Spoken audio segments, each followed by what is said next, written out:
நாய் வச்சுட்டு 2 நாய் வச்சுட்டு ஒரு செல்வந்தர் போனான். திருடன் பார்த்தான் செல்வந்தர் ஓவரா தான் நடக்கிறாரு, அதை விட நாய் கம்பீரமா நடக்குது. நேரா வந்தான், சார் இந்த ஊர்ல திருடன் நான். பயப்படாது, உங்க வீட்டுல திருட போறேன், சொல்லிட்டு தான் போறேன், காப்பாத்திக்கணும். ரொம்ப பந்தோபஸ்து பண்ணி நாயை நீச்சலாம் அவுத்து விட்டாருங்க. அது பாட்டுக்கு புலி மாதிரி சுத்துது வெளியில. 3வது நாள் கதவு தட்டுறான் திருடன். பெட்டி கொண்டு வந்து திறந்து பார்த்தா எல்லாம் வேல்யூபிள்ஸ். உங்கள் தான் சார்? ஆமா, உங்க வீட்டுல தான் எடுத்தேன் நேற்று நைட்டு. வந்தாங்க சார், எல்லாம் எடுத்துட்டு போ சொல்லிட்டு தான் திருடி இருக்கேன், கொண்டு வந்து வேற காட்டுறேன். ஓ, போறதுக்கு முன்னாலும் சொல்லிட்டு போறியா? 2 நாள் எப்படிடா சமாளிச்சேன் நான் சொன்னா பாருங்க. அவன் என்ன சார் போடுவேன் இதுக்கு டெய்லி? கறி சிக்கன்? ஆமா, நான் மத்தி மீன் போட்டேன்.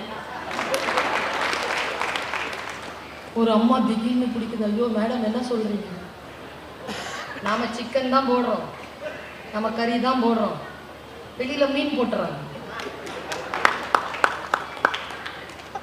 பயமா இருக்குங்க. அது என்ன தெரியுமா ஆச்சு? சாப்பிட்டுச்சு திருடிட்டேன், போயிட்டு வரேன் சார் போயிட்டான். இதான் பஞ்சு. கடைசி என்ன பண்ணாங்களா, நேரா அந்த 2 நாய்களை நடு கூட்டத்தில் வச்சு உட்கார வச்சு இந்த பெரியவர் என்ன பண்ண சாஷ்டாங்கமா காலைல விழுந்துட்டான். மன்னிச்சிருக்கா, 8 வருஷமா வளர்க்குறேன் அப்பா, உங்க ருசி தெரியாம வளர்த்துட்டேன்டா, எனக்கு பிடிச்சது உங்களுக்கு பிடிக்கும்னு போட்டேன்டா. நான் செஞ்ச தப்பால உன் பரம்பரைக்கே நாணம் வர்ற மாதிரி உன் நன்றி உணர்வை நீ விட்டுட்டியே, உன் நாக்கு ருசிக்காக நன்றி உணர்வு விட்டுட்டியே, அந்த நாக்கு ருசியை பார்க்காத பாவி ஆயிட்டேன்னா மன்னிச்சிருடான்னு சொல்லி 2 பேர் காலையில் விழுந்து வணங்குறானா. இது நடந்து அடுத்த நிமிஷத்துல இருந்து அந்த 2 நாள் இப்படி உட்காந்துச்சு இல்லைங்க, நகரவே இல்லைங்க, எங்கேயுமே நகரல. யூரின் பாஸ் பண்ணல, டாய்லெட் போல, சாப்பிடல, தண்ணி குடி, அப்படியே உட்காந்துருக்கு 2ம்.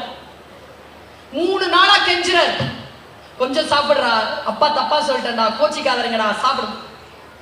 9 நாள் பட்டினி கிடந்து ஒரு நாய் செத்து போச்சு. இன்னொரு நாய் 11 நாள்ல செத்து போச்சு. நாய்களுக்கே இந்த குணம் உண்டு, நன்றி உணர்வு. மனிதர்களுக்கு இருக்காதா? சொல்லுவதை சாஃப்டா சொல்லுங்க, டோன்ல கவனம் இருக்கட்டும். ஏன்னா நம்ம காலத்துல வாழ்ந்த மாதிரிலாம் இல்லை, இன்னைக்கு ரொம்ப சென்சிட்டிவா ஆக்கி வச்சிருக்குது இந்த ரீலு.